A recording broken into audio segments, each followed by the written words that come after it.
James. Alors Joël, après une carrière de 30 années chez IBM où tu as occupé les fonctions dans la R&D et l'ingénierie logicielle en France et à la direction marketing aux États-Unis et sur la zone Europe, Moyen-Orient et Afrique, en 2016, tu lances Cartesiam, une société spécialisée dans l'intelligence artificielle en mode Edge, qui est déjà reconnue par Gartner comme l'une des 3 principales étoiles montantes dans ce domaine. Alors Joël, une première question par laquelle je voudrais commencer, pourquoi l'intelligence artificielle?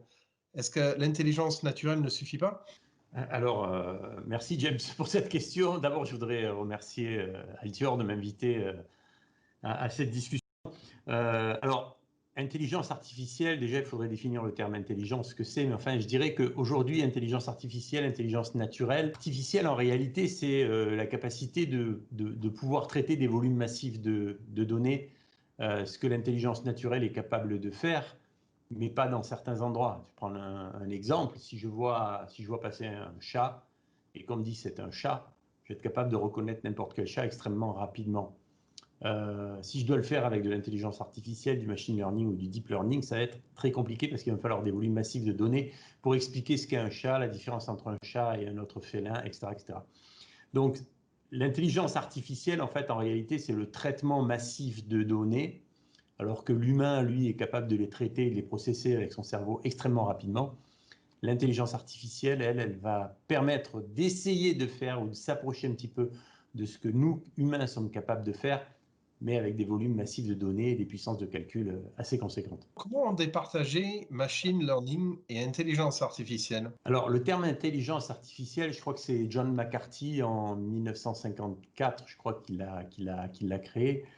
Donc, c'est quelque chose qui existe depuis pas mal de temps. Le machine learning est en fait une des disciplines de l'intelligence artificielle. L'intelligence artificielle, c'est un terme assez générique qui consiste à dire c'est un programme qui peut effectuer des tâches humaines, je dirais, en apprenant seul. Le machine learning, ça consiste en l'application de méthodes de calcul qui permettent justement de résoudre ce type de problème lié à l'intelligence artificielle. Donc, intelligence artificielle, c'est un terme générique. À l'intérieur de l'intelligence artificielle, il y a le machine learning, le deep learning, etc. Le machine learning étant la capacité d'apprendre seul à partir d'un volume massif de données, plutôt que de faire de la programmation traditionnelle, hein, qui est plutôt de la programmation, on appelle ça la programmation procédurale, c'est-à-dire si se passe ceci, alors cela, sinon cela, etc., etc., et d'essayer de décrire en fait l'ensemble des phénomènes qui peuvent arriver. L'intelligence artificielle, donc la discipline machine learning, permet de le faire en donnant simplement les données, le résultat, les données de vibration d'une machine par exemple, ou un comportement, et de créer un algorithme qui va représenter ce type de phénomène, qui est le phénomène qu'on souhaite analyser. 1984 représente quoi pour toi et quelle était ta vision du monde à cette époque-là? Alors 1984, je dirais que c'est bon, d'abord c'est le roman de George Orwell avec Big Brother is watching you, hein, c'est vraiment une référence de la dystopie, du roman d'anticipation, etc. Une vision du monde assez, je dirais, négative, hein, qui se voulait en fait vraiment le Big Brother qui va prendre le contrôle de l'humanité. Pour moi, en 1984, c'est l'année où j'ai rejoint en fait IBM au tout début de ma carrière et où l'informatique à ce moment-là était vraiment une informatique centralisée. Donc il y avait ce qu'on appelait le mainframe, donc les gros ordinateurs centraux avec des terminaux. Puis ensuite, quand on regarde l'évolution effectivement de l'informatique à ce moment-là, on observe finalement un mouvement de balancier. 1984, donc informatique centralisée. Ensuite, il y a eu ce qu'on appelle le client-serveur, donc le fait d'avoir non seulement un mainframe, mais également des PC. C'est IBM qui avait inventé le PC à l'époque, hein, donc des PC avec des puissances de calcul locales qui sont elles-mêmes connectées à cet ordinateur centralisé. Ensuite, on est repassé à une informatique centralisée qui est le cloud, où là, on dit bah, finalement, on connecte dans le domaine de l'IoT l'ensemble des objets à ce cloud.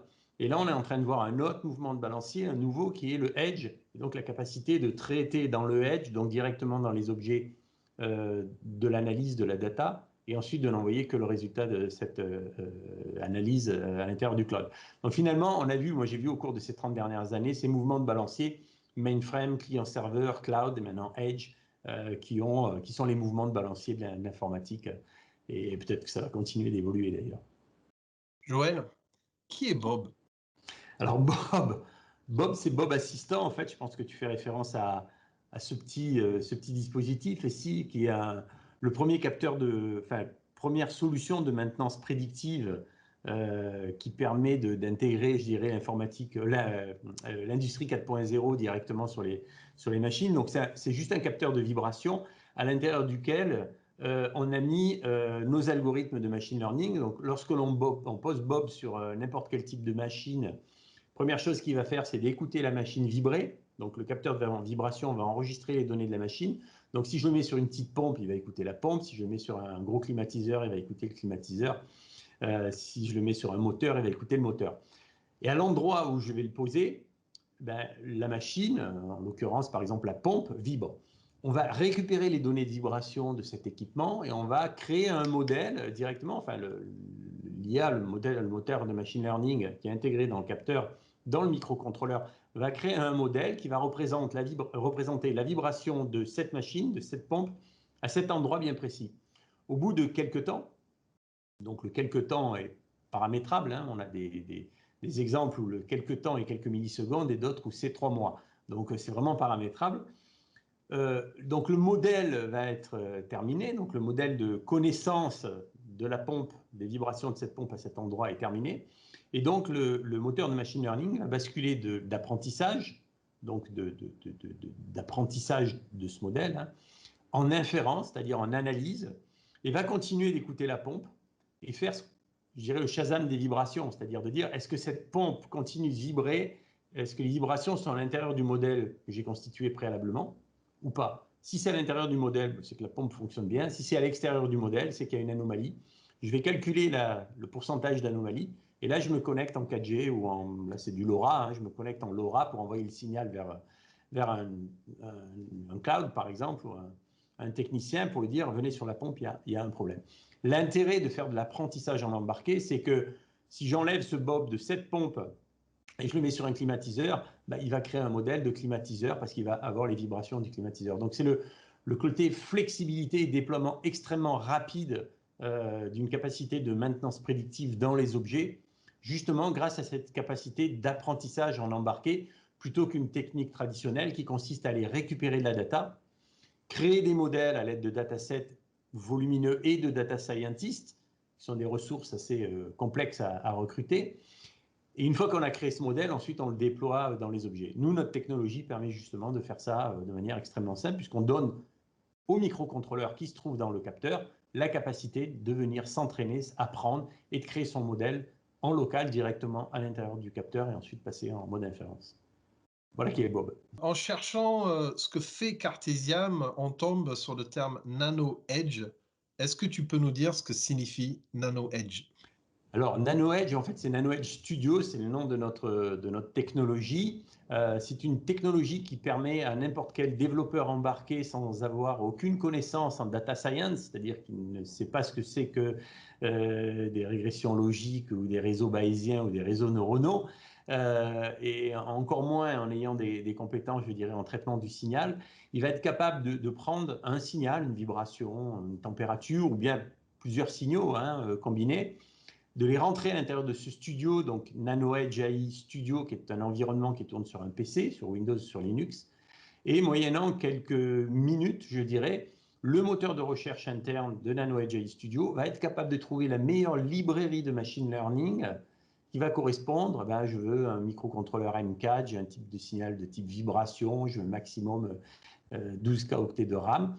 Et en fonction de ces paramètres, il va créer une librairie de machine learning, donc un moteur qui va être capable de faire l'apprentissage directement dans le microcontrôleur. Et c'est cette librairie que le développeur embarqué va mettre à l'intérieur du programme principal qui va tourner dans son microcontrôleur. Donc voilà, donc NanoEdge AI Studio, c'est le nom de notre technologie qui est aujourd'hui déployée. Alors utilisée bien évidemment par Altior, hein, qui a développé pas mal de solutions, notamment une solution Wales qui permet de faire de la détection de fuite d'eau directement en analysant les vibrations sur des tuyaux. Donc c'est une superbe solution qui utilise justement la technologie de NanoEdge AI. Et puis on a plein d'autres, je dirais, industriels. Je pense à Cruze, je pense à Schneider, à Naval Group, voilà par exemple, qui sont des industriels qui utilisent la technologie NanoEdge AI Studio de Cartesiam pour pouvoir développer des solutions qui intègrent du machine learning embarqué dans leur microcontrôleur. Dans la course vers le haut débit avec l'avènement de la 5G, quelle sera la place du edge computing par rapport au cloud computing? Alors, je crois que la 5G va continuer d'évangéliser le marché en faisant prendre conscience justement qu'il y a beaucoup de machines qui veulent être écoutées. D'accord? Donc, je pense qu'il faut pas opposer edge computing avec cloud computing. Les deux technologies sont complémentaires. Lorsqu'on est un industriel, on ne se pose pas la question de savoir si on doit faire de l'analyse dans le edge ou dans le cloud. C'est pas ça la question.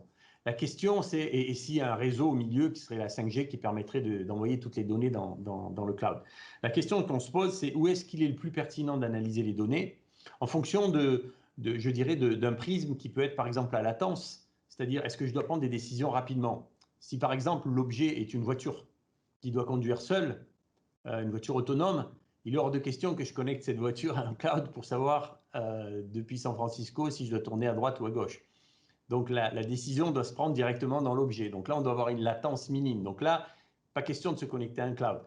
Si on veut avoir de la résilience, c'est-à-dire avoir la capacité que l'objet puisse continuer de fonctionner même si le réseau tombe, bon ben voilà, là on va utiliser un objet qui va être dans le edge. Si on veut avoir de la sécurité, par exemple, j'ai des données confidentielles, je ne veux absolument pas les envoyer dans le cloud parce que ce sont des données qui sont extrêmement importantes pour mon entreprise et personnelle. Je ne veux prendre aucun risque. Bon, ben là, pareil, on ne va pas utiliser le cloud. Par contre, il y a d'autres, je dirais, domaines sur lesquels il est tout à fait pertinent d'utiliser des solutions dans le cloud. Par exemple, j'ai un parc de 1000 pompes. J'ai Bob Assistant qui est installé sur les 1000 pompes, qui va les monitorer et vérifier si chacune de ces pompes tombe en panne. Ensuite, je remonte ces informations, l'ensemble de ces informations vers un cloud. Et là, je vais pouvoir faire un deuxième niveau d'analyse pour faire, par exemple, un calcul de fiabilité d'une marque par rapport à une autre, ou du temps de fonctionnement de machine, d'un parc machine à un endroit par rapport à un autre, ou croiser ces données avec des données environnementales, par exemple, comme la température, la météo, ou les vacances scolaires, ou je ne sais quoi. Donc, ce niveau d'analyse n'est pas pertinent d'être fait dans le edge. Il faut mieux le faire dans le cloud. Donc, je crois que les industriels aujourd'hui se posent la question justement où est-ce qu'il est le plus pertinent d'analyser mes données. Et il y a simplement dans l'équation une dimension de plus qui rentre, qui est la 5G, qui va permettre d'envoyer les données plus rapidement entre Edge et Cloud. Mais je crois que vu le volume massif de data qui sont générés, il y a 190 milliards de machines sur Terre aujourd'hui, toutes ces machines génèrent énormément de données, vibrations, température, électromagnétique, électrique, etc. Aujourd'hui, on n'écoute pas ces datas.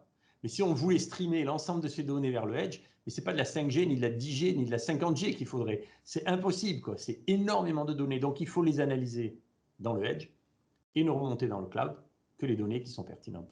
Voilà. Joël, merci beaucoup d'avoir passé ces 10 minutes avec Alture pour découvrir Cartesium. À très bientôt. Merci pour votre invitation et à très bientôt. Au revoir.